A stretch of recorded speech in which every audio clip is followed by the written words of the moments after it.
Greetings, everybody. Welcome to Sunday. Have you been here before? Probably. If this is your first Sunday, goo goo gaga. Damn. Proficient in baby language. Yeah. Welcome all to the less than 1 week-year-olds who are on Twitch. Hi, everybody. I'm joined by the wonderful Bloomers. Hello, apparently I'm wonderful. The average Trelawney. Hello, that's definitely me. Hello. That's just a representative of our mic quality. That's oh yeah, nothing that's to what do it with is. us as humans. Yeah, 100%. Yeah. Sean's a little crackly, but we'll get by. ANTPats, thank you for the 17 months. Cindy with the 17 months. And Bloomers, I don't know who that is, for 17 no, I don't months. Know, Damn. Thanks you know for being what? here for so long. Yeah, go on. And Trelawney. Nice. Hi, everybody. Trelawney just subscribed. Yes. So, yeah, it's a bit of a different Sunday today. We failed to gather enough people for either one of the D&D campaigns, so we're trying something different.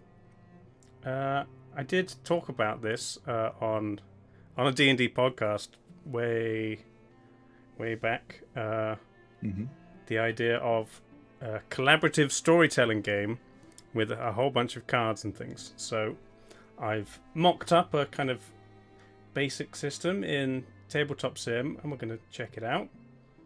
And then see what happens. Hopefully come up with maybe a cool story or two, or however long it takes. I don't really know. Yeah, we'll see how it goes. Yeah. No idea what we're in for, by the way. Yeah, I was like, oh, Trelawney must know because he was on the podcast, whereas apparently not. So the only thing I remember is from the podcast. It was still a very vague idea back then. But, yeah. But if let's create a room where my friends can join and I load this, and then if I come over here, you should be able to see the table. There we go. I can invite friends. Nice. Oh, my blinky blonk. There you go. Normally doesn't appear in my friends list. Are you offline? That might be it. Are you hiding? I remember to unhide myself. Greetings, I am here. Oh, you're in. Okay, never mind then. I don't need to invite you. Yeah. So yeah, I pressed join, but nothing is happening. Oh. Maybe it's still trying. I don't know. I could try inviting you through Steam instead. Oh, that's what I clicked. Oh. Maybe it links to both. Maybe I'll do the thing that I assume Trelawney did. Yeah, I just right-clicked Dave's name on Steam and just joined game through that. Mm-hmm. Which, by the way, we can do that. So if you've got anyone on your friends list, Dave, who's interested in playing some, we may just pop. Well, I mean, this is a game that you can't really play without talking to each other. So if someone tries, make it more interesting. That is not. I'll try relaunching Tabletop Sim because that is not. Sure. That is not occurring. Yeah, sure. So yeah, I'll try joining from not having it open, see if it opens and stuff. Okay. Meta game. Set up. There's a small amount of scripting to it, so that things will happen automatically. I was also going to maybe make some deal buttons so that it deals cards to just the people. Oh, hello. That works. Hey, you're in. Perfect. Hey. You think that having the game open first would be? Yeah, it's weird. So, I decided to call it metagame, like when you're metagaming D&D. Yeah, amazing. Because that's Zuckerberg like... will be after you. Watch out. Yeah. Yeah, he's gonna say, be careful. Yeah, just. It's fine. I mean, I'm not. Rebrand. I'm not currently selling it. I mean, if I get it together, I might eventually do that, and we'll see. I mean, I don't think they have any stake in the board game space, so So hopefully they leave me alone. Okay. Zuck moves in mysterious ways. Okay. You never know. He's what everywhere.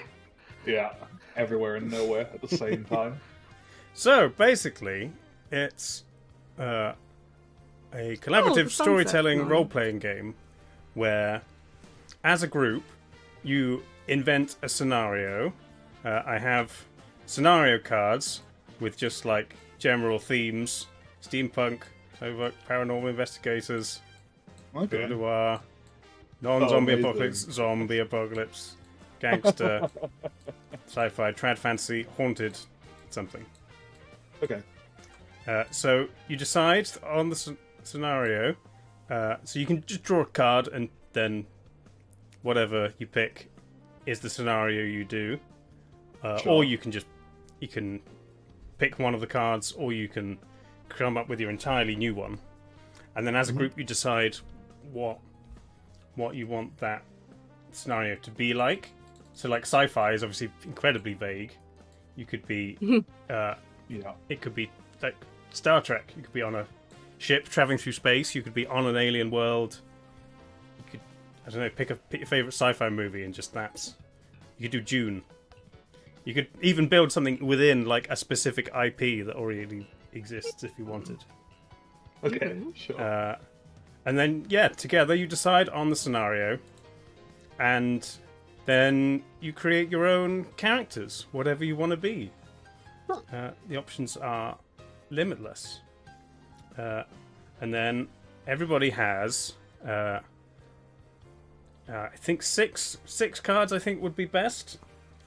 One of which is just one of these, which is just character arc. So when you create your character, you have to think about the kind of character arc that this character might go on through the story. It can change as you go. It can be like classic somebody who doesn't like people learns to love thing and or whatever, and any kind of standard character arc that you can think of, or a completely new one. Something about your character changes or comes to fruition, or just is a nice, satisfying arc to your character. So everybody has one of those. And then we also have these cards. These are a combination of cards like this one, which doesn't have anything at the bottom, cards that have storyteller at the bottom, or cards that have character written at the bottom. Okay. So the idea is, if you have one of these character arc cards, 5 of these cards dealt to you at the beginning, and then I think throughout, if you want to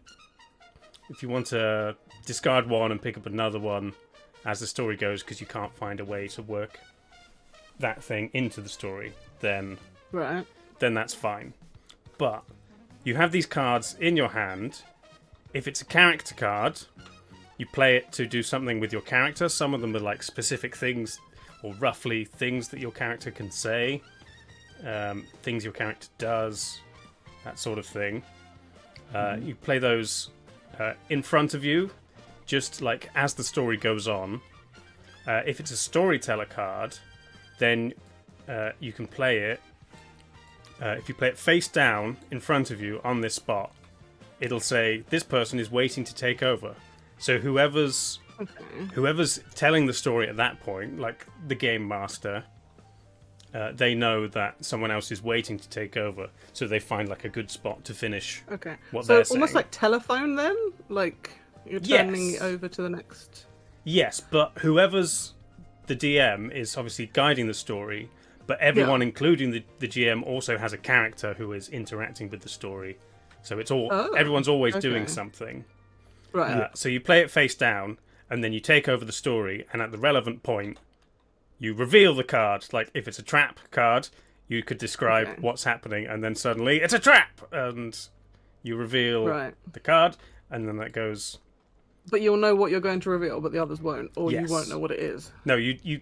This is in your hand, so you see what you've got, and you decide when to. Do we have it. a secret hand place? Yes. Or... Yeah, we'll just come back to this. Yeah, it's this not box. dealt yet, Yeah. but yes, there is a secret. Oh, hand okay. place. It's an invisible box. Yeah. Yeah. Okay. And then the setup area, there's some things that you'll play either as a character or the storyteller, but that you want to call back to later. So that's like the Right. setup area. You set something up and then you put it there until it's ready to come back into the Okay. story again. Right. So that's the essence. If you have like a character card in your hand, but you want to guide the story into a point where your character can do something, you can play a character card face down Okay. and then reveal when it's your character's moment to do the thing. Right. And that's Sure. basically it. Got it. So I think I understand about half of what's going on. sure. But yes. I mean the main Conceptually, I feel like- yes. yeah. Doing less so. The main goal of the game is to create a really fun story that everybody enjoys. Yes. Uh, The what and the why, yes. The how, less so. Yes, but also like the kind of sub goal is to also play all of the cards in your hand. Sure. Okay. And then I mean obviously once everybody's played through their cards, you've got to try and find a satisfying conclusion to the End. story if Yeah. you can, or a cliffhanger if you want to do a cliffhanger, or if you're really enjoying the story, you can just deal a whole new hand of cards and carry on Just playing. keep going. Yeah.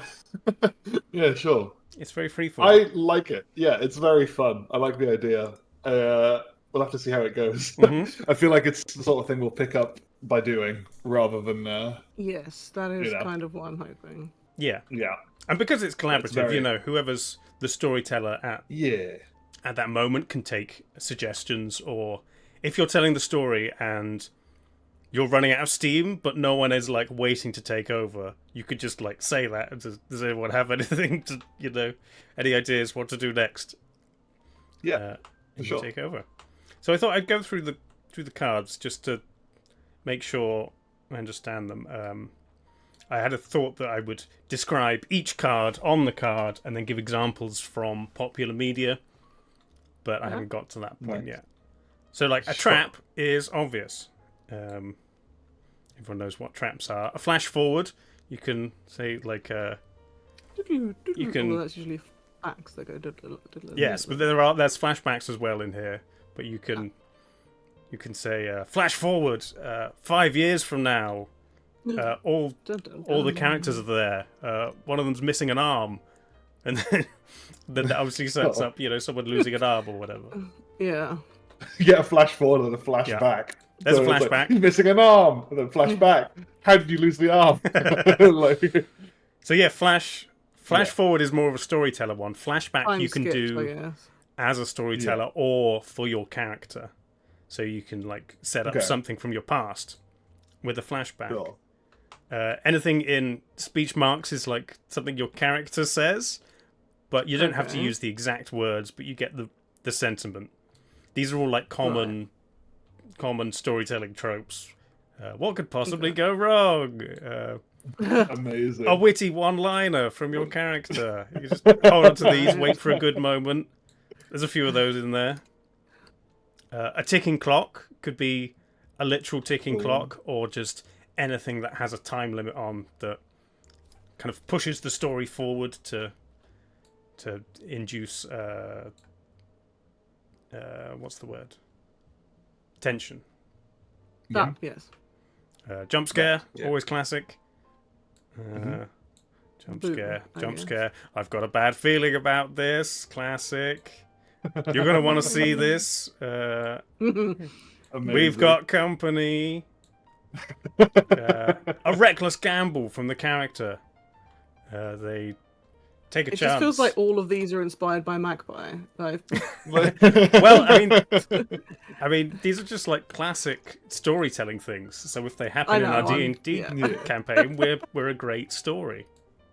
100%. Character has a bright idea. Bright idea. But some of these are like good these for are the really story. well shuffled, yeah. Yeah, I haven't shuffled them yet. I know, I'm being facetious. Cunning Well, I plan. assume. Cunning plan. Good for characters to have. A bold move, different from a reckless gamble. It's not quite as reckless. It's maybe a bit better thought out. I guess a bold move is more positively coded than a gamble, Yeah. usually, maybe. Sure. There's a few of those. Past trauma for your character. Not necessarily a flashback, but you can just, bring something up. Villain falls on own sword. Nice. Pretty Is self-explanatory. there any villain monologues? Well, yeah, that's the thing. Villainy. The villain is controlled by the storyteller, so obviously Yeah. you're all the villain at different points. But I mean, the villain might not necessarily be an actual person. Maybe it's a weather system forming the apocalypse, but somehow it damages itself. That's like a late game. Late game storytelling thing. An ex machina, where basically He's like convenient. yeah, the storytelling god adds something that helps the party or pushes the story forward that is a little bit just kind of shoehorned in to make the story work. Well, that's good for, if your story gets written into a corner. You can throw out an ex machina and it will save everybody. Catchphrase! This one, I think you need to play it either like face down in the setup or just keep it in your hand. Because to be a successful catchphrase, you've got to use it at least twice in the relevant scenarios. So you can't just say, if you say it once, it's a witty one-liner. If it's twice, it's a catchphrase. Big pile of loot. Peril fake out. I think there might be peril. There's peril, peril and peril fake out. Peril should have actual in brackets. Yes, real peril. Peril fake out is, a shadow creeping around the corner. It's coming to get you. It's a cat. Whatever you've seen that. Dramatic reveal of pretty much anything, whatever you like. More peril. The MacGuffin. Convenient doohickey. Yes. Yeah. The doohickey that drives the story. The map on the back of the Declaration of Independence. Literally anything from the title of an Indiana Jones film. The Ark of the Covenant, the Temple of Doom, the Dial of Destiny, they're a MacGuffin.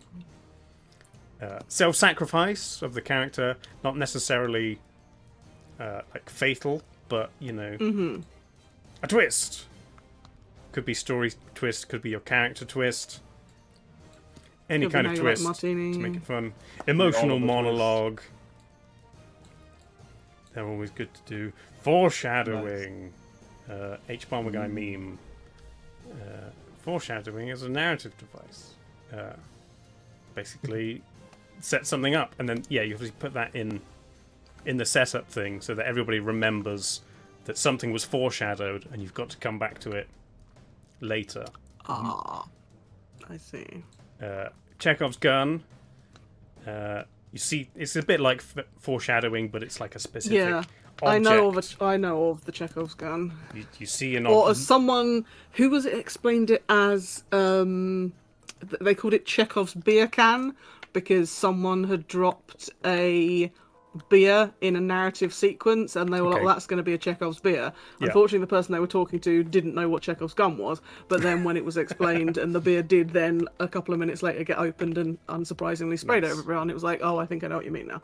Yeah. So I was like, I remember learning about Chekhov's gun at uni, and okay. So again, that's like a setup thing. You put it down, Yeah.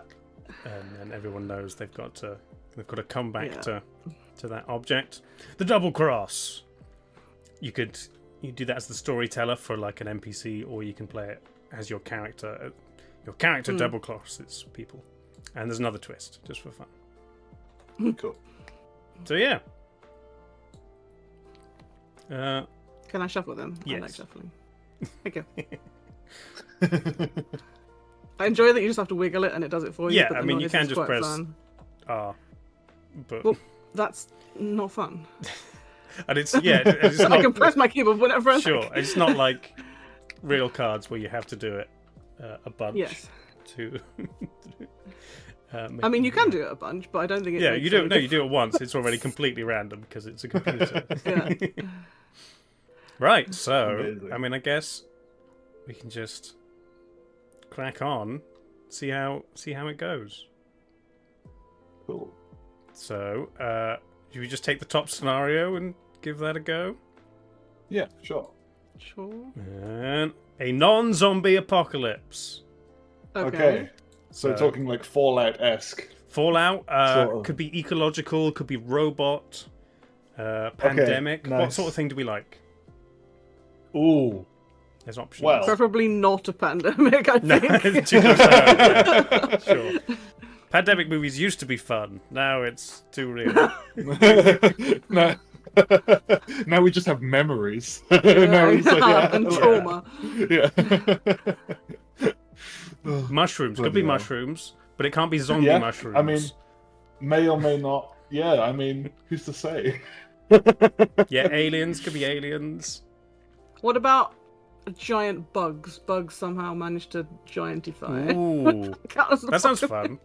What was Yeah, what it was does the old sound movie with the giant ants? They? Oh yeah, I was just about to suggest ants. 'Cause I've they're like, never heard of it. but ants are extremely hive mindish. That's it. Because that could be really freaky. That could be like. Mm-hmm. You know, Ants I are really haven't- strong as well, eh? They can lift like Extremely. sometimes. Yeah. Is it 6 times their body weight? How Yeah. much? So I keep 3 ant colonies, and I fed one of them recently some popcorn chicken, from KFC, and they are crazy. Like in the Most kind of ants stuff they can move. carry up to 10 times its own weight. Yeah. This is the equivalent of an 180-pound human carrying a fully grown cow. Oh, so it's ants that are like equipped with. They're basically like battle tanks because they've got like massive things on their back with weaponry, and they've conquered the earth. And we're like humans trying to survive, form some sort of resistance against the giant ants roaming the So world. like car-sized ants, and that then Yes. still a car-sized ant that can carry 10 times its own body weight is impressive. Yes. So they and like Amazing. they've got holes and tunnels underneath like the entire world, but they also come up. They've just and- taken over all the existing tunnels. yeah. So you never know when an ant is going to appear with Nice. a bunch of weaponry and things. That's cool. Weaponized weaponry ants. Ants are outfitted with weapons. Yeah. Amazing. They Nice. steal So cows just because they can. Does Because character they arts can need pick them up. shuffling? Because I no, they're I all the didn't wiggle same. that one. Okay. So everybody gets character arc. Oh, it's attached to my screen. I dealt one to purple by accident. Sorry, purple. You are non-existent. Apologies, non-existent person. Have you got one, Trelawney, or No, Yeah. I was. There we are. Thank you. lovely? Cool. And then five of the other ones. 1, 2, 3, 4, 5.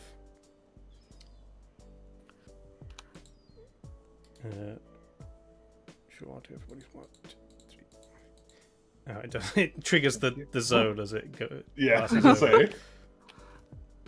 And, Do alright. I just clicky? Oh no, thank you. There we go. Right, so take a look. If there's anything, if you've got like, 2 or 3 of the same when you want to exchange them, then Oh, I do have a double. I will. go for it. You can keep it if you want, but you don't have to. Or No, it's. I would rather. How do I? What's the button for flippy flip again? Oh, it is F. Go to bottom. How go to bottom? I'll just put it there. Yeah, that's fine. Okay, bet. I didn't make a specific discard area. Draw Right, so me. let's show chat what I've got. Interesting. Oh, Okay, I will. Interesting. I've already got a good idea. Okay. Okay, Yeah. so I guess we're all just human survivors, but we need our own characters Yeah. to go along with them. Got my little notepad. Hang on, I'm gonna scribble some notes down there.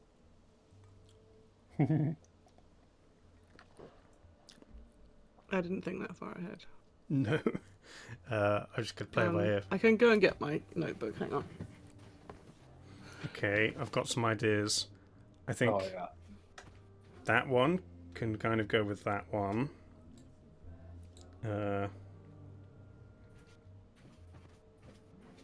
Okay, both of those.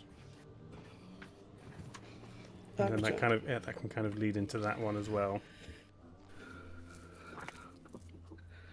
They're giant ants in the sense that they're way bigger than regular ants.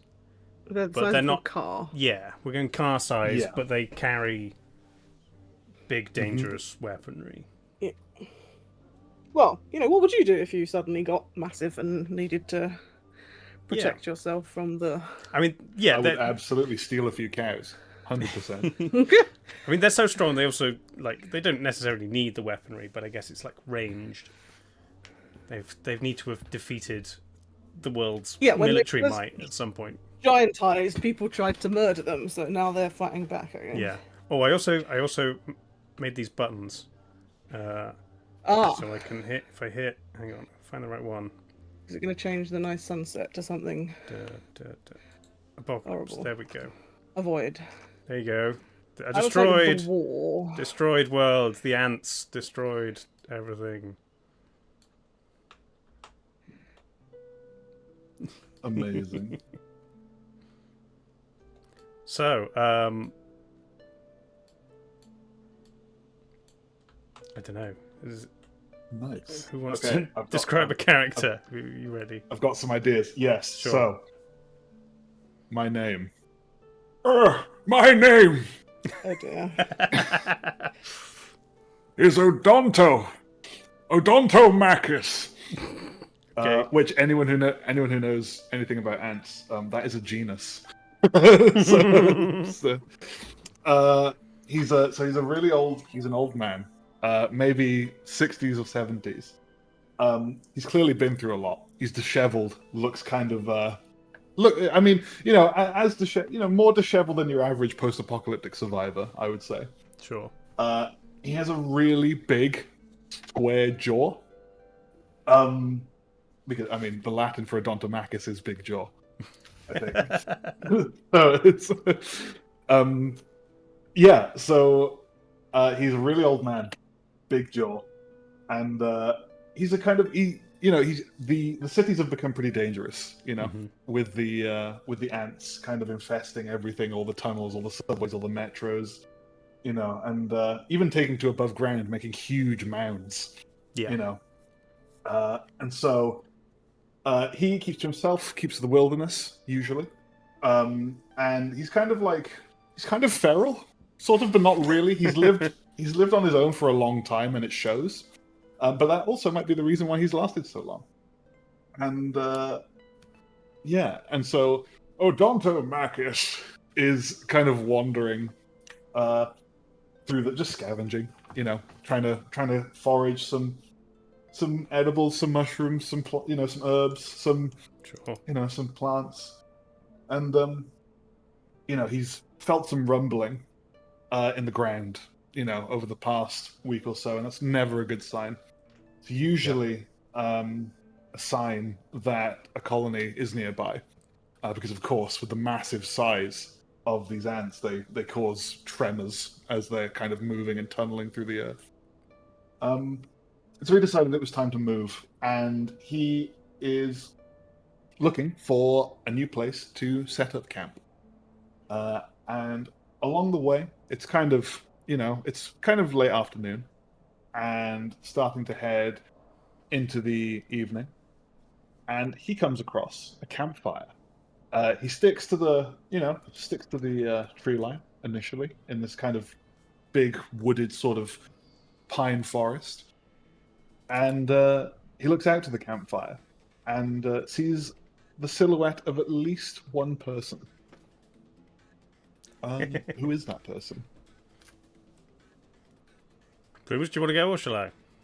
I will say that I am currently terrified, genuinely in an anxiety way, and kind of want to just run away and not do this, because this is entirely the sort of stuff that I'm not good at. I do not be good at building characters or doing things off the cuff.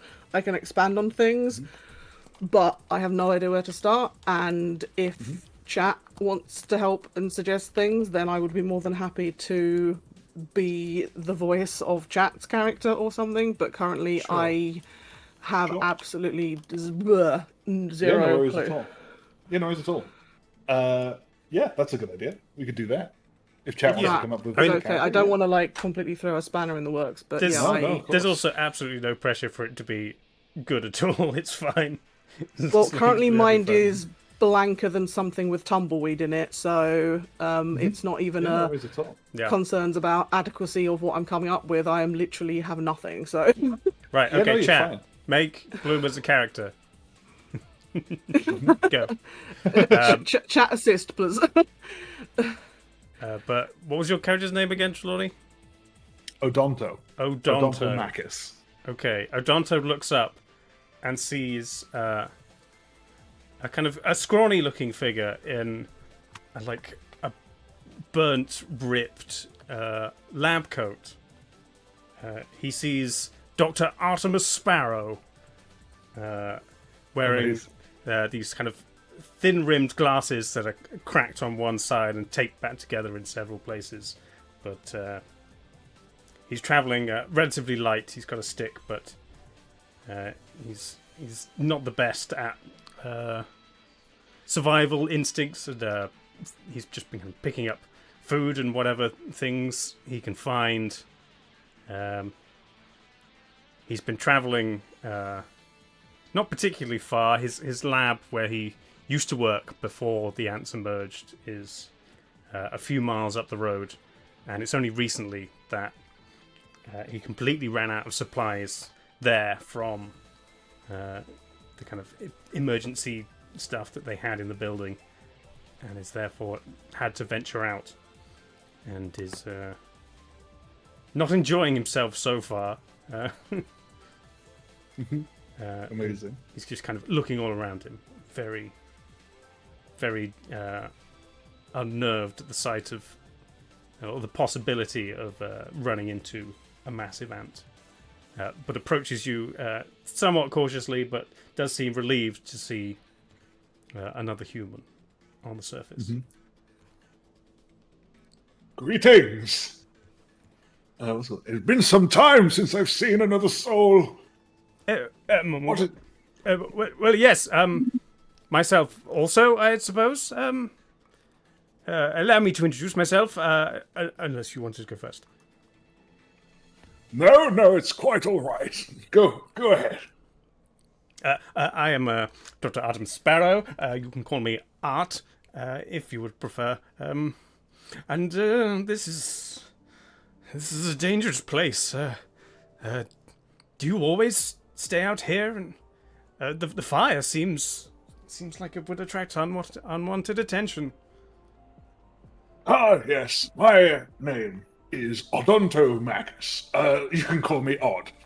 Lots of people used to. Odd. Very nice to yes, meet you. Quite. Yes, I've lived out here for decades. But you see, it is a dangerous place out here, and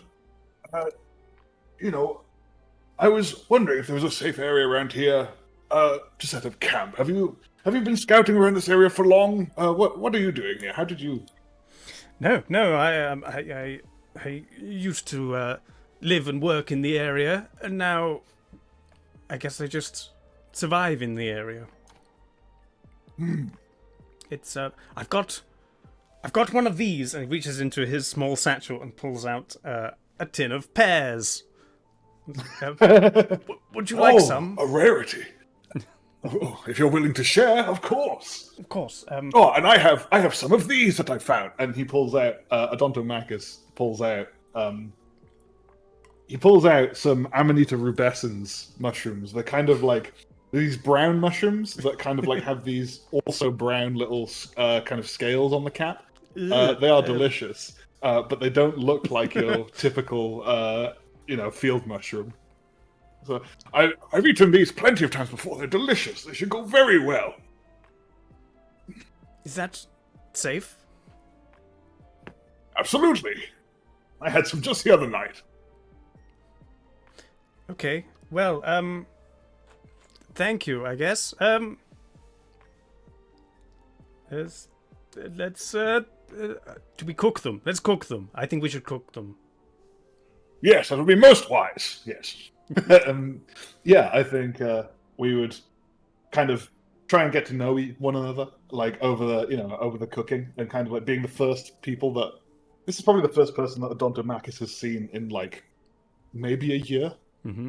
This is like he hasn't seen people in a very long time, and just kind of exchanging stories and oh yes, one time I felt the rumbling, the quaking under your feet, and not 20 meters away from me, I saw this beast come out from the ground. It was unbelievable, terrifying, remarkable. And, thankfully, it didn't find me. Those things' mandibles could take even a jaw like mine clean off. Wow. And no, I haven't seen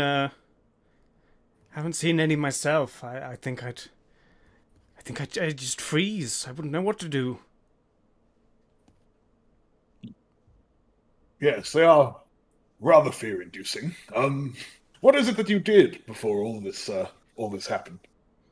Oh, it's just a lot of boring research paperwork, recreating studies of various institutes. I'm sure it would bore you. Oh, not at all. I was somewhat into research myself. No, not as a professional academic, mind you. It was more of a. Did you ever see that show? What was it called? It was Shroom Survivor. That was it. That was based on me. Oh, I'm afraid I'd never owned a television. More of a reader. Oh, it was. Oh, quite a shame. Quite a shame. I was working on getting it written into some books too, but then of course, any sort of gestures, vaguely around him. Yes. Things went apart. Yes. But yes, no, I've been out in this wilderness for, as I say, decades at this point, and it's just I had no issue finding food if that's what you're worried about. We stick together. I've been alone for a long time, you must understand, and I think it might be wise if we stick together. And there's safety in numbers and all that. Maybe we could form some sort of tribe and try and start things back up again. Rebuild. At least one day. That would be my sort of ambition. Of course, yes. I would be glad of the company, and maybe we'll find someone else. Who knows? Do you just sleep out in the rubble like this, or do you search for some kind of hideout each day? Well, for me personally, I tend to make makeshift shelters where I can. If I find a decent spot, I'll try to stay there for longer, maybe shore up my shelter a bit more. But if this is what we're up to, then we'll want to try and find a place where we can settle properly. We can fortify. We can, we need to find a stable source of water. We need shelter. We need, ideally, good soil. Get some food going, reliable food, mind, not foraging and hunting and fishing, more harvesting, farming. Yes. Also, preferably somewhere where the ants cannot be. I don't know how possible that would be, mind you, seeing as they've invaded the metros. I don't know. Concrete and rock may not be too much of an obstacle for them. It does seem like a predicament. We would have to, I think, travel a long distance. I heard out east that there's a much more firmer ground that the ants struggle with, and I think were we to traverse the wilds of the Midlands, then perhaps we could the Midlands, like Shropshire. Yeah. Or just generic middle of a country, the Midlands. Yes. Then Amazing. perhaps the firmer foundations would provide more protection.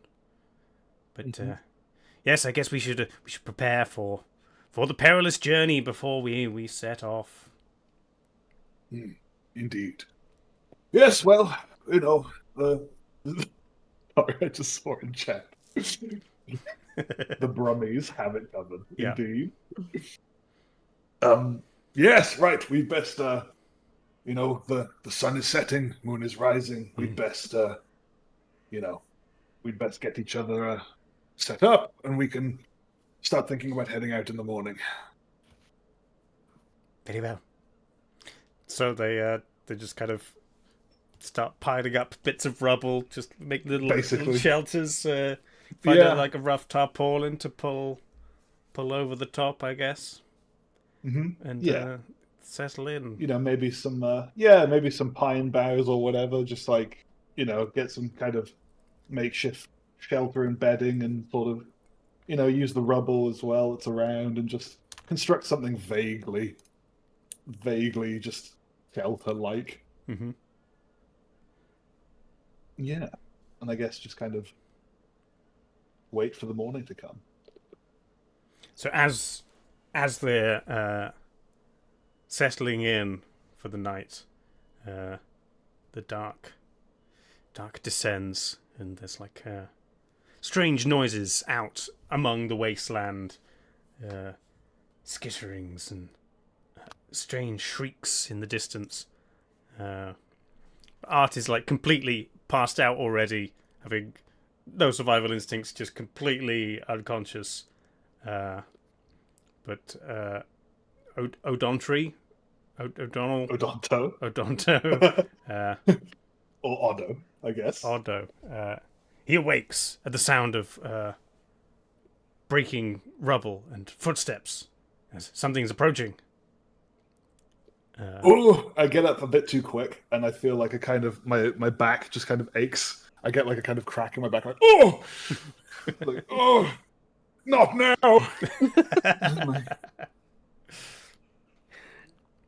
But you carefully approach the edge of the bunker, and you look out. You see a figure walking towards you. First of all, you see a bobbing light attached to the figure. Ooh. A fairly stocky but not overly tall figure who turns to the side and is almost as wide backwards as they are sideways, or at least it appears that way from a distance. As Oswestry, known as Westy, and shall therefore be referred to as, is wearing a very, very large camping rucksack, one of those ones that has a metal frame to support it because it's so enormous. Nice. But almost before you saw the light, you were definitely aware something was coming towards you, because there was some clanking and thumping and various noises. And yes, as you see the light dancing towards you, do you call out, or how well are you hidden in your under the concrete stuffs? I don't think we're particularly hidden. It's more, it's more kind of a ramshackle sort of shelter rather than anything particularly, well camouflaged. Yeah, you've not got a fire going or anything like that.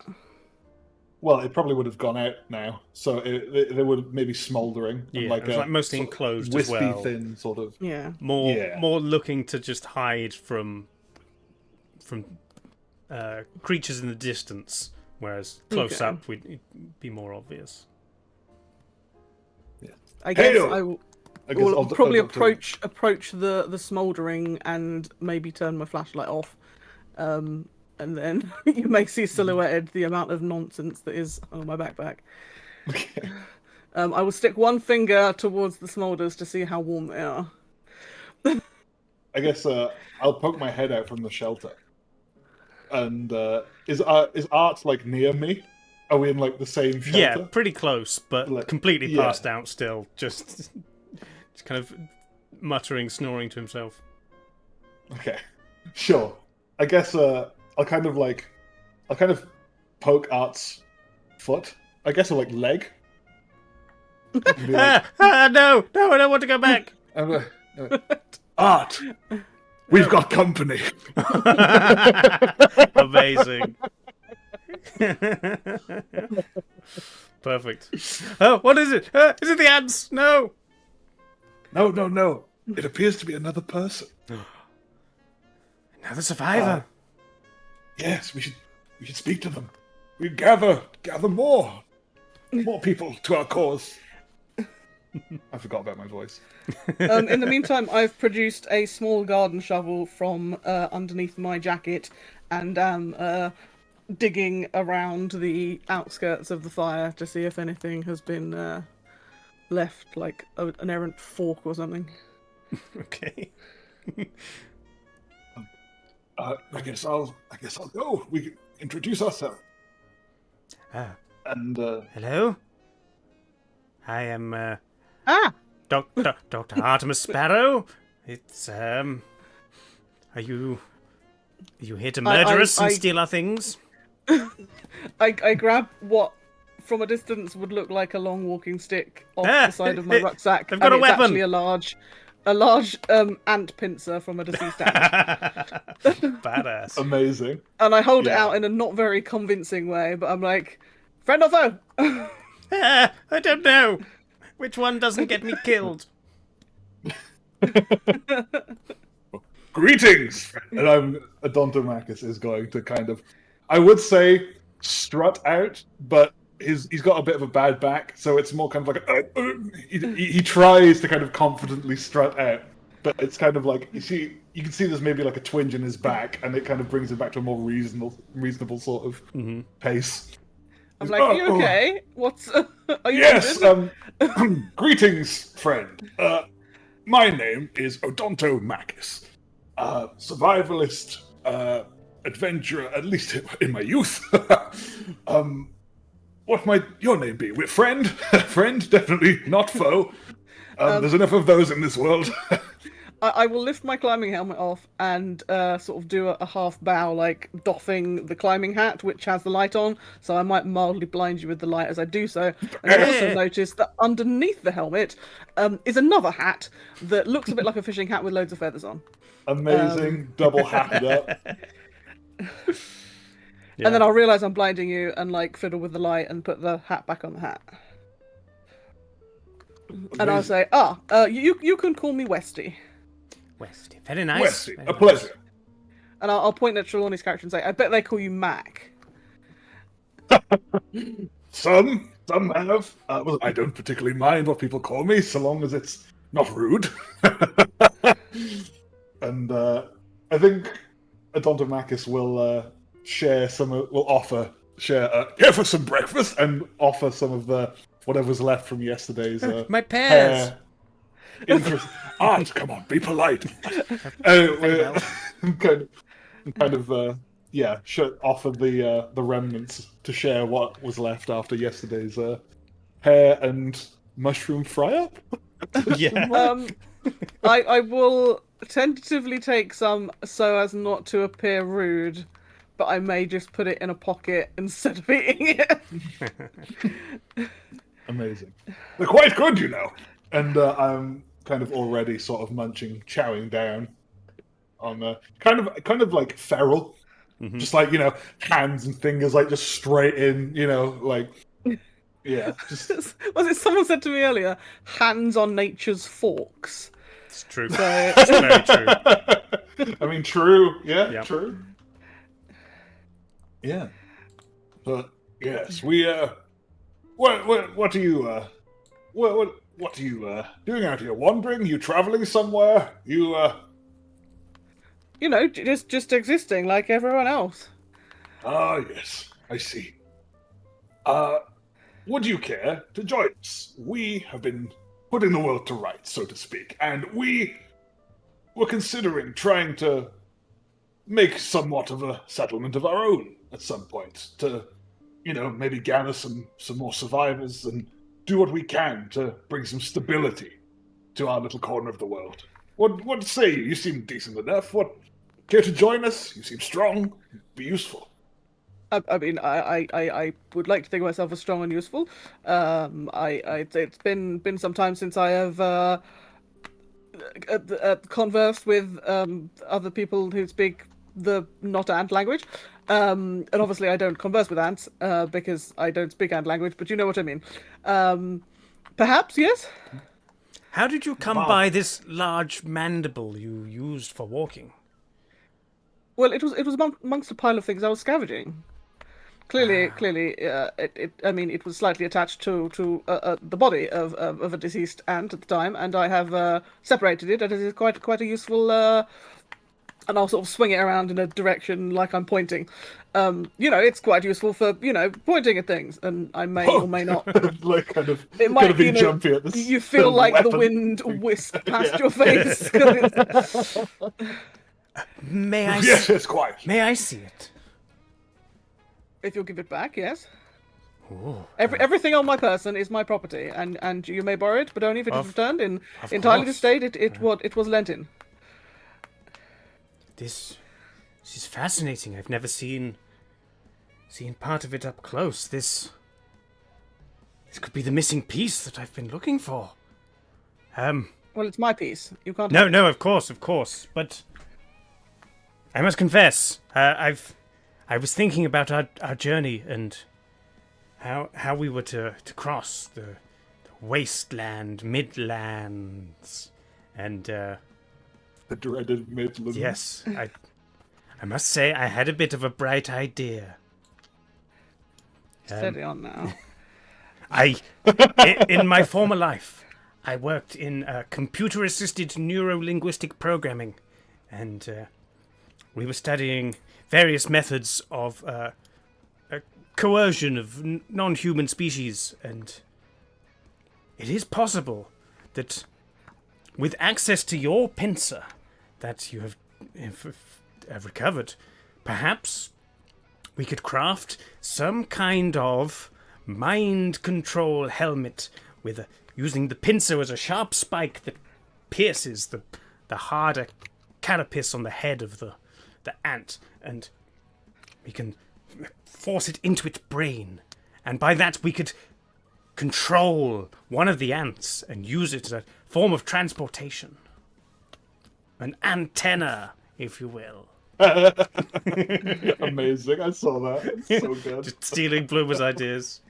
I mean, I wrote it in chat for a reason. I didn't want to interrupt,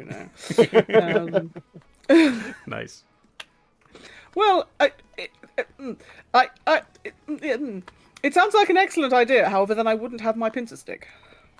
I mean, I guess I would by extension, but it would then be stuck in the gooey brain of an ant, and I would no longer be able to. And I'm gesticulating with my arms wildly, and you're glad I'm not holding the pincer, because otherwise I would have been doing so with the pincer, and your faces may have been at risk. But yes, this,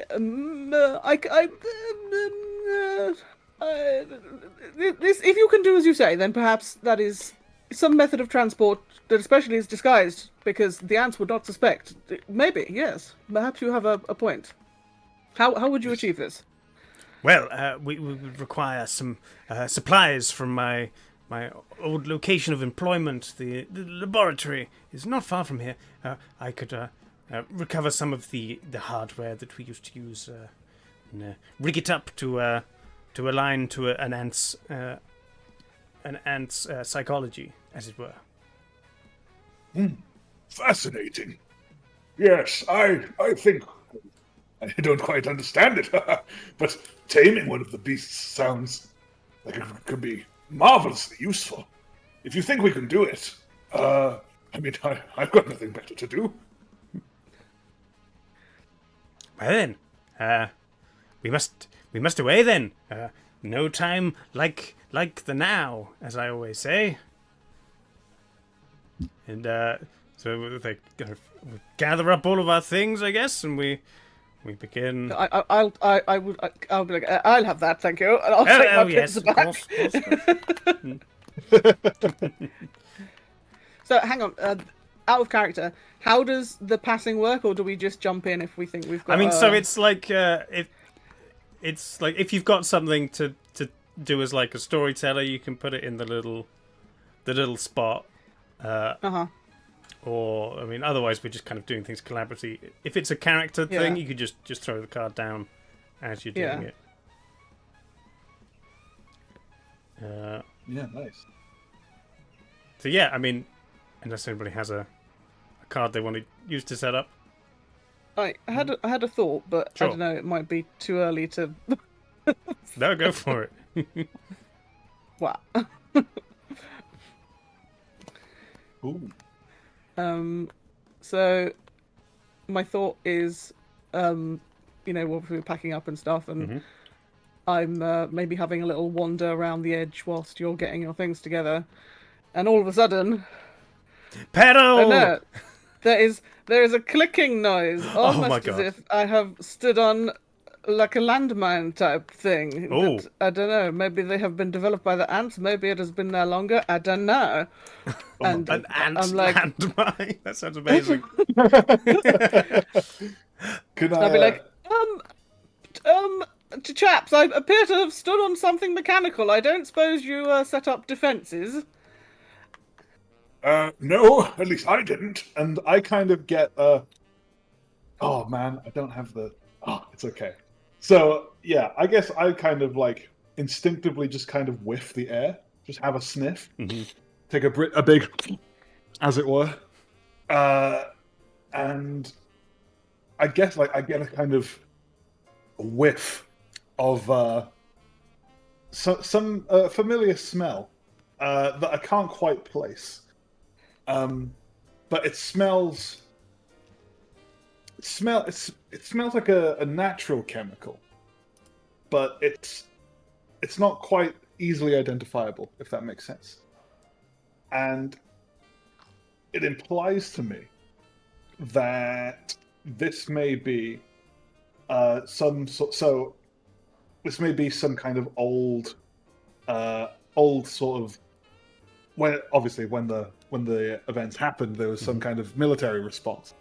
And part of the military's strategy for deploying mines that the ants couldn't sense would be to coat them in like a sort of pheromone, so to mask it from the ants. And that's the sort of whiff I'm getting. It's almost like that pheromone, you know. Mm-hmm. And so, yeah, I think I would say, wait, okay, steady on. You seem Worry like not, I am not moving. I have heard of things that make your legs disappear. Yes. Quite how they work, I don't know, but when I was a young'un, back when these things started to kick off properly, maybe, I don't know, however long it's been, 10, maybe 15 years ago. The military used to coat these mines in pheromones, and you can basically just don't step, don't move on them. I don't know how to tinker with them. I was in the tracking corps. You see, I was a tracker. I was a forest. I'm not a mechanic or an engineer. But Art, you seem to have a mind for this sort of thing. Do you any ideas? Yes. Any experience Well, with sort of hardware? Well, it was awfully nice to meet you, Westy, but I'm sorry about this. We should leave. This is not going to go well. I think you're done for, Westy. I'm sorry.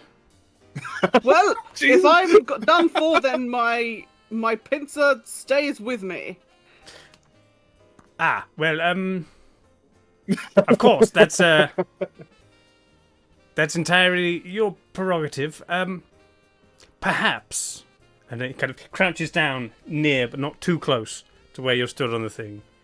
Yes, maybe you see him doing mental calculations in his head. What if we carefully loosened the fastenings on your boot, and at the same time as you slip your foot from the shoe, we carefully place a brick on top to match the weight, as to not disturb the mine further. It could be tricky. You might call it a reckless gamble. but perhaps perhaps it can pay off. Yes, I mean, there are some large lumps of concrete with convenient, whatever those metal bits are called that go in the middle of them. Rebar. Yes. Yes. With rebar handles on either side over there. Perhaps one of those that is vaguely my shape and size would be liftable. I don't know. Okay, so we start to gather all the things and try to find to prop it up perfectly over the boot, and still careful not to get too close to the mine. Slowly loosen the fastenings. Okay, if this fails, we're all dead. Right. He's got a nervous chuckle. Oh well, at least we'll go out as friends, you know. Indeed. But, Sorry, I'm picking up poshness from you. Yeah. But I guess all for one, and try not to die, and all that. Here we go. Yes. And just carefully. Now. Yeah, I'll Polish up. spring backwards using I'll say my right foot was on the pressure plate, so my right boot. I'll spring out of it and spring back onto my left leg and use the pincer cane as almost like a crutch and swing myself out the way. Carefully put the rebar and rubble over the top of it, and I think that worked. Well, I think I'm still alive. My foot is very cold. And then Positively marvelous. and then we all slowly hear click, click. Ah, run! My sock is getting wet as I run. And we all do slow motion dive as a massive explosion behind us, and we kind of roll into the rubble, all relatively unscathed, but it's incredibly dramatic. As we recover from the sort of explosion, I get there's a strange smell in the air, and my keen sense of smell, I kind of pick it up. You know, I can smell a sort of chemically sort of odor wafting through the air. You do have a marvelous nose, Otto. Yes, indeed. As you're sniffing, I'm gonna put my bag down and be rummaging in it. In almost part of my head disappears. I'm looking into it, sort of thing. And I'm going to produce so the remaining shoe is like a walking boot style. I'm going to produce a Doc Martin, that is patent red leather. Amazing. And yes, a single right boot I thought might be a good point for Carrying it around for years. You know, it's leather, so I thought maybe at a pinch it could hold some liquid, or maybe I've seen people use them as planters before, like it was in one of those lifestyle magazines. Very resourceful. Yes, here we go. I mean, it's not a match, but I think it's form but better than function, or no, the other way around. Function, yes, function over form, and yes, who needs matching shoes? Amazing. My sock is still very damp, though. I'm quite upset about this. Maybe it'll help ease the leather in. Otto is barefoot, for reference. Wow. he is completely barefoot, wild man. And I get that kind of smell getting stronger and stronger, and I feel sort of very faint vibrations through the ground. Like, oh dear, I think we may have attracted some friends. And I think right now they're far away, but I think they may have heard that explosion. We might be better off moving to higher ground. By excellent heaven chance, the lab is at the top of a small hill, just in this direction. How small of a hill? It's the biggest one around, but it's still not very big. Righto. Amazing. Yes, well, we better get a move on. Indeed. I'm very quickly trying to put my giant bag back on, and various objects are swinging wildly about the place. At one point, what looks like to have been a fishing buoy, sort of like the elongated lozenge kind of shaped ones that you see on the side of fishing boats, not the big round orange ones, but like the longy ones. Yeah. Smacks me in the head, but I'm still wearing the hard hat, thankfully, so it does me no harm. Amazing. Nice. So we'll head off towards the lab. Yes, lead the way, Art. That is, if that is indeed your name. Yes, it is. Let us flash forward. Oh. Oh.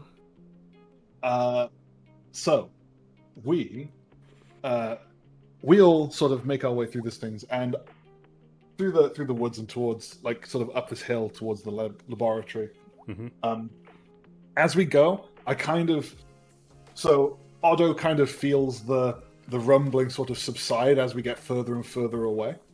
And he would inform you of this. He would say, "Right, yes, it appears for the time being, they're going to leave us alone. But we must be careful. We can't afford to draw their attention like that. I can't smell them anymore either. So I think we'll be fine as long as we remain somewhat inconspicuous." Perhaps the explodication spread that pheromone you were talking about, and they're all confused. But I will absolutely try not to go in any more possible death situations. They are usually quite bad for one's health. Yes, indeed. Yes, they back in the military when we were first dealing with the response, they taught us that the first things to look out for were rumbling, and the rumbling, and if you could smell it, not everyone can, but the pheromones that they sort of give off and project ahead of themselves. I just saw in the chat. Yeah. Go from Griswold to Gandalf. Always follow your nose. Yes! Bilbo Baggins! Do not take me for some conjurer of cheap tricks! Does a cheap trick. Yeah. Amazing. Yeah, so yes, this must be the laboratory you speak of, yes? And, Yes. Go into this kind of large facility, kind of in front of us. It looks like it was very snazzy, but has since fallen into disrepair. Oh yeah. Since the whole thing has gone down. The main laboratory like is to describe. several stories below, but we can make our way through the main building. There's a service below the stairs hill? at the back. Yes. Is underground not somewhat dangerous with the ants being the burrowing type? They have not found their way in yet. It's not been. When did you last visit this place? How can you be I so left sure? less than a week ago. I did not expect to return quite so soon, but no. And you were alone here? Yes. There were more of us at the beginning, but I'd been hiding out here since the event. We had a not inconsiderable supply of emergency rations, water, whatnot. So we were quite safe for a good deal of time. Since then, we've been sending out parties looking for supplies, other survivors and whatnot. But I'm afraid it eventually whittled down to just me, left alone. And I had to overcome my fear to stray out into the wasteland and discover hope for a survival tomorrow. But I'm more than grateful for you, my new companions, to provide me with such hope and perhaps a new life in the East. If our gamble is to pay off. Yes, indeed. It's been quite some time since I've been anywhere near civilization such as this. Kind of, forgotten what buildings looked like. And he's just kind of looking around and kind of very impressed at the kind of like what this would have been, Like this is maybe it's not a particularly snazzy building to someone who's used to cities or settlements or whatnot. But to Odonto, who's been out in the wilderness for like 10, maybe 20 years, this is quite impressive. He's quite enchanted with the building. So yeah, Art leads you through the ground floor to like a staircase that's still mostly intact towards the rear. What sort of access is it? Is it like you needed a beep boop card to get in, or it looks like it would have been at one lanyard? point, but the power has been out for a fair amount of time. Right. So you just kind of walk through now. So yeah, you descend like 2-3 stories, and push through a half barricaded door that looks like it was barricaded until someone pulled bits of it away in order to get out through the door. It's like, home sweet home.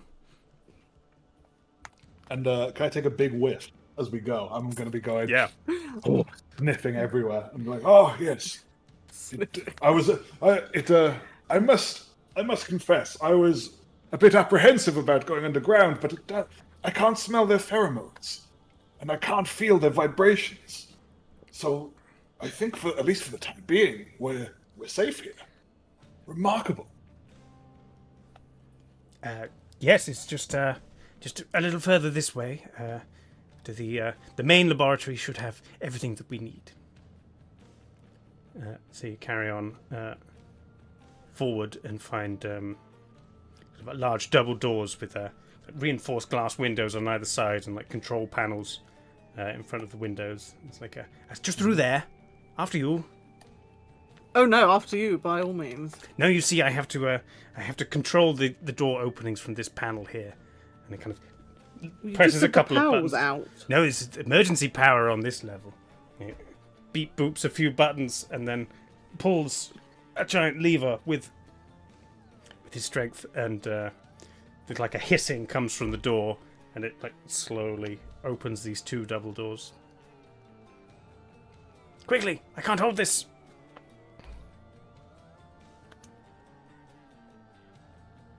I mean, I guess I would go through the door. Westy? Westy is suspicious. Odonto is frantically sniffing, and is as you just sniffing, and there's something in the air. It's not typical pheromones that you're used to smelling, but it's not completely dissimilar. There's something weird about it. Sure. I smell something in there. Are you sure it's safe? Yes, just through there. Quickly, Westy, come on. I am unsure about this, Art. If this is where you've been, and you said there were multiple people here with plenty of supplies. Why are you the only survivor? Oh, like I said, they left to find more supplies, but never returned. So there was definitely none of them dead in there. Can you smell dead bodies there, Mr. Mac? Let's have a whiff. There's no kind of dead body smell. There's definitely a weird smell that you've never smelt before. Okay. And I guess out of curiosity, I will go forward and kind of poke my head in. I don't think I'll go through the doors quite yet, though. Let's go. Okay. Is it kind of just like a laboratory? Just kind of like a... Yeah, there's like desks with like broken glass and things on, but there are other like wires and various bits. It's a massive, like, big room, and it's only kind of lit slightly from the area you're in. You can't see too far in the distance. Sure. So what kind of laboratory does it look like? Does it have like any like kind of surgical tables, or is it kind of like more of like a computer lab, or is it like what sort of thing are we looking It's at? a weird mix. There's like chemistry stations, there's like computer terminals, wiring, and various different things. Okay. Are we talking like high school or umbrella like leanings? A bit more umbrella-ish. In terms of like scale and quality, but broken now. I'll poke my head in, and upon seeing like a kind of surgical table, like somewhere in the laboratory, I, Ooh. My eyes are going to be going to go wide, and Odonto is going to start freaking out, kind of a little. Like, no, not again! You won't take me! And I bolt backwards down the corridor, and just kind of hiding, like sort of amongst that barricade that you were describing earlier. Like, See, no, I knew he was not up to again, something. Not again. What are you doing to us? Let go of that door. Dear. Close that door and explain yourself. It wasn't meant to go like this. And Art slams a big red button, and you hear the sound of shutters dropping, and like further along down the corridor where you came in, and a small siren and like red spinning lights. Yeah. I'm terribly sorry. I didn't want to do this to you, but she's hungry. And you feel the ground begin shaking, like even more intensely, like not the normal rumbling of ants, but a kind of big, deep boof, boof, boof. And you can see like there's bits of rubble and things beginning to crumble away in the laboratory, and I'm rifling through the pockets of my vest and like produce some smelling salts, and I'm trying to wave it vaguely in Mac's direction to see if it's helpful. I'm still freaking out, like in the corner, and I'm just like, no, I can smell their words. They speak to me. No, not more. Stay away. Be quiet. Shut up. And I can kind of, it's like the smell of the pheromones is getting kind of stronger and stronger, and like you can it sounds weird, but like I can kind of smell kind of like words like hungry, feed us, meal, things like that. Art looks at you both again. The door is now just kind of open, and he doesn't seem to be having to hold it there.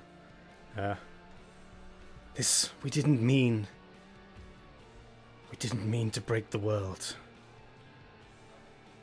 And you see a glazed expression on his face as he remembers 15 years ago, a younger Dr. Sparrow in this very laboratory with large glass cases of ant farms, and you see a close-up of ants wearing tiny little helmets with wires attached to them, plugged into computers. No, you see someone typing form a circle into the computer, and all of these little ants kind of begin to walk around in a little circle, and you see Art and the other scientists congratulating each other, and then you start to see the ants get bigger and bigger. People begin riding them with the little helmets, and you see high-ranking members of the military come by and inspect all of the ants and kind of nod approvingly and hand over an envelope, and then flash forward again to the same laboratory, but large holes in the walls and ceiling, and the same alarm is going off with lights spinning, and you see these massive ants just begin tearing people apart, ripping through them with their mandibles and their arms, and then begin burrowing through the walls and out into the world and forming all of these tunnels. And amongst all of the chaos and the carnage, you see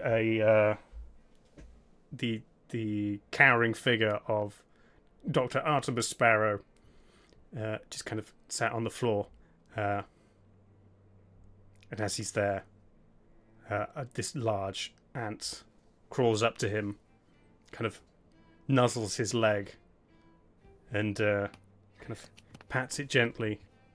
And back to the present day, you see Art again. The Queen needs to feed. She can change all of this, but I have to keep her alive. She needs flesh to survive. Can I, okay, so, is the Queen visible? at this point. She's kind of slowly coming to view. She's having to squeeze through the lab. Her size is immense. She seemed to be growing for 15 years. Okay. So, can I, okay, so I would like to kind of, something, so while I'm freaking out, I sort of like, something kind of, you know, like, the sort of wargs in Game of Thrones, where like the eyes kind of start rolling back, and they start sort of like, you know, I kind of want to like, I feel like Art would start kind of like freaking out and sort of like twitching a little bit and doing that, and just kind of like would think in his head the kind of the sort of like and kind of ask a question and just kind of like does the scientist speak true? And I do have a reason kind of for why this would be happening that is related to the card that's kind of flipped up, but not really. Okay. Yeah, and so like is it just kind of I get like this kind of instinct and that kind of and I kind of try and connect with the queen in some kind of almost like a telepathic level, but through like pheromones, if that makes sense. Just be like, does the scientist speak? Yeah, that's exactly it. I start emitting just these bodacious guffs and like that just fill the laboratory. And the queen as like interprets them and kind of like cocks her head for a moment. Does the queen respond? My children have grown beyond what we thought possible. I can no longer control them. This world is theirs. I will not stand in their way.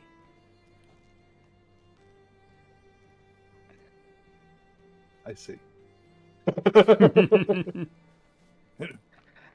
Maybe you don't have to. Maybe there's a way. A new balance could be struck. There doesn't have to be destruction.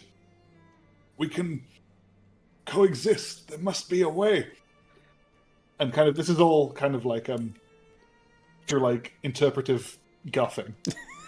Yeah, kind of like, Otto's making the weirdest smells. Yeah, as far as like everyone else is concerned, Otto's having a seizure and just farting relentlessly in the corner. And, but is in actuality conversing with this ant through pheromones. Yeah. Perhaps it would take many years. We have spread wide and far.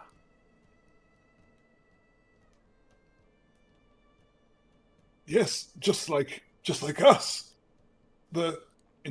Humans, we spread wide and far. But we can coexist. We don't have to. I've been coexisting with nature all my life until those wretched scientists from the military do their experiments, and I kind of sort of get like a migraine almost. Yeah. Just kind of like, and just get this headache that just kind of stops me. And like I think that's all Otto's doing for the moment. He's like kind of, just kind of zoinking out in the corner. Sure. I'm trying to empty certain items out of my bag in a panic and crawl within it. Nice.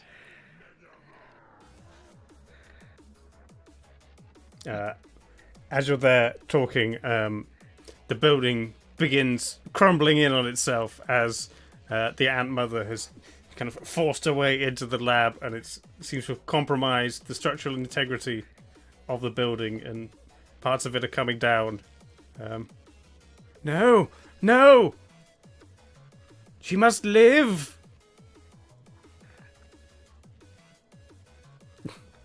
Who could have anticipated this?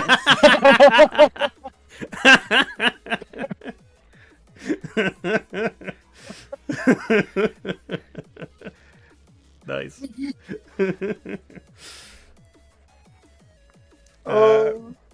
Amazing. Art crawls back over to the control panel, hits the button again, and the alarms stop, and the the barriers raise, and he begins just kind of crawling along the ground, trying to leave the building.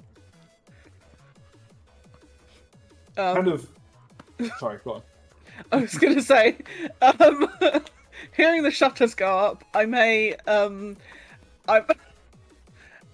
going to produce a pocket knife and cut the bottom out, well, 2 Legos at the bottom of my bag, and sort of do a potato sack stroke gonk, kind of holding up the rucksack and putting stuff in as I can, but it's kind of round me, and then like scrambling towards Mac to see if he's like semi-conscious. Sure. I think I'd still be just kind of like, zoinking out in the corner. I guess that maybe is a bright idea. I don't know. Yeah. Ridiculous, Sure. Yeah. perhaps. It's a perfect idea. Kind of like, Yeah. and I kind of resume guffing, and just kind of like, Queen, I can speak with you. Am I the first who is able to do this that you've seen or smelled? I don't know. Like there may be a way. I have had limited communication with the Whitecoats, but they know not of our higher purposes, our higher thoughts and emotions. They see us only as weapons or beasts to be controlled. I'm not a Whitecoat. I'm also been a victim of the Whitecoats. Why don't you explain to me? Maybe I can translate to them. It doesn't have to be this way. It is always this way. But I shall take you outside. I would like to see the sunlight again. She picks you up in her mandibles, and you begin crawling through the earth towards outside as the rest of the building. Behind, being like, wait! Still in my giant bag sack clothes. Yeah, no, dramatic camera shot as you see Art running, a backpack chasing him, and just kind of as they exit, sections collapse behind them until they are just outside looking around, and then the earth kind of mounds up and you see the Queen emerge carrying Otto in her jaws. Just a disheveled old man. Yeah. He's like still not fully recovered. So like the Ant Queen, she saved him. Points the human rucksack. I don't understand. Why isn't she devouring him? Amazing. Yeah, I guess we kind of emerge from the now sort of imploding sort of building, and kind of on top of the hill, and I sort of come back to my senses, sort of slightly. Yeah. And I let out a sort of like, like, I'm imagining the guffing is kind of like, when you got like a balloon that you fill up and then you go with the edge. Yeah. It's kind of like that. And like, as I'm coming back down from this like religious experience that I've been having, and it's the guffing is becoming more refined almost, and kind of seems like it's kind of like there's clearly an intelligible pattern there. And I guess I just like, do you saved me? Is this to mean that you would consider my proposal? We can attempt to call my children, find them where they are, sort some manner of truce out. But I am weak. It has been many days since I have eaten. I fear I am not long for this world. Then we shall do something about that. We'll find you some food. Non-sentient food. Dr. Art is walking over to the ant. What are you waiting for? You must eat to survive. Quick, devour him. He's delicious.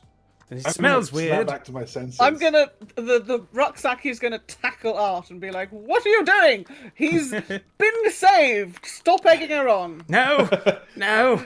Really? You are not It worthy of the appears- queen. No. So I'm going to stop the farting ceases. And, As I jump on Art, a bunch of like glucose sachets fall out of my rucksack amazing, and fly in your general direction. amazing. The farting ceases, Mhm. and I'll turn to Art and say, "It would appear that the Queen has decided that for herself. We have hit an accord." And I guess, I'll kind of walk over to Art. But your mind is useful. You understand these things.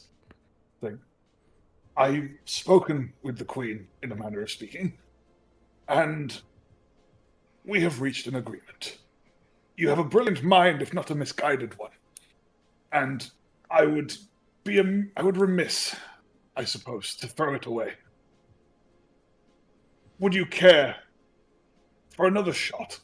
A second go, if you would. We can put this behind us. No. And we could No, start anew. never. You know nothing of her. She's mine. Mine. Just kind of runs full tilt towards the queen. I'm still grappling you Then- in my He breaks free. penis. He's running. And the queen, Then- as he gets close, just kind of picks him up by one leg, tosses him into the air, and swallows him whole. Yay!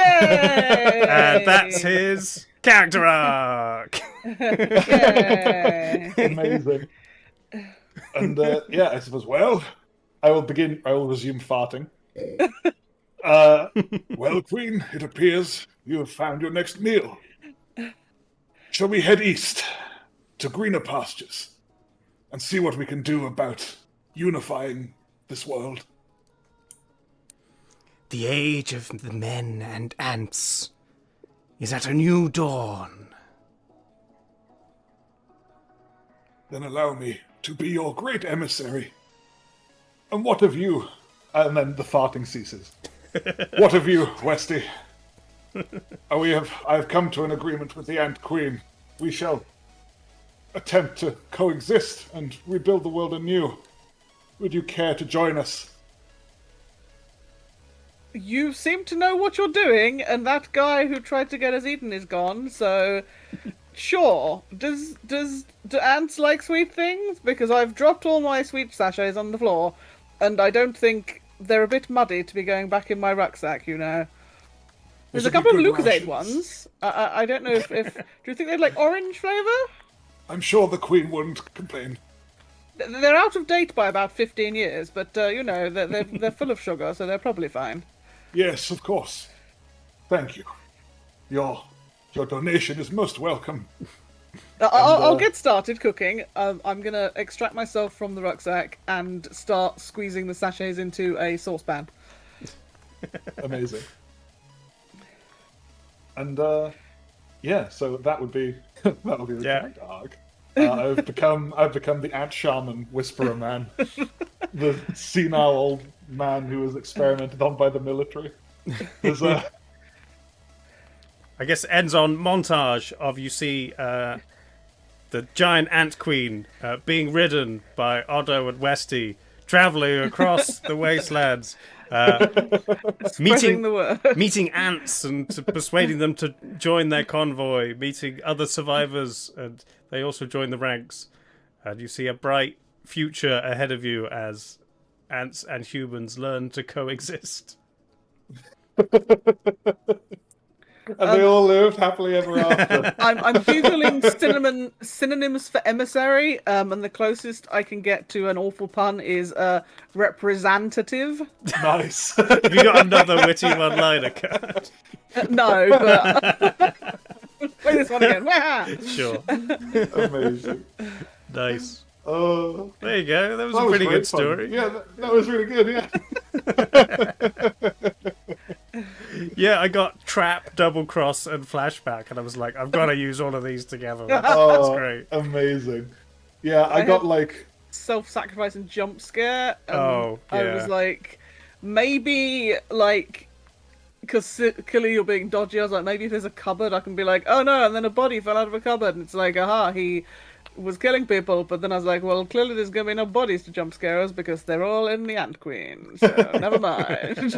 Amazing. Yeah. I was gonna be like, yeah, like a tracker who had been like, basically, you know, like when like in those all those like evil military things of like create a super soldier sort of thing. But like I was kind of like a failed experiment where like I could sense their pheromones and kind of just like and the seeing the lab kind of like sent me into kind of like a sort of flashbacky sort of past Like a trauma fugal sort of thing. Is it yeah, fugal state they a call it? fugue state. Yeah. Fugue state, that's fugue it. state. Yeah, and so like the emotional monologue with the Queen to try and like, you know, coexist with humanity. We That's got nice. company. I tried to get that as soon as possible. The twist, I guess, like becoming sort of like turning it around from an Antpocalypse into Yeah, I like something- the twist. something Yeah. Good. hopeful. Yeah, that was good. That was really fun. It's a great story. Nice. Well, I think that works as a concept. Yeah.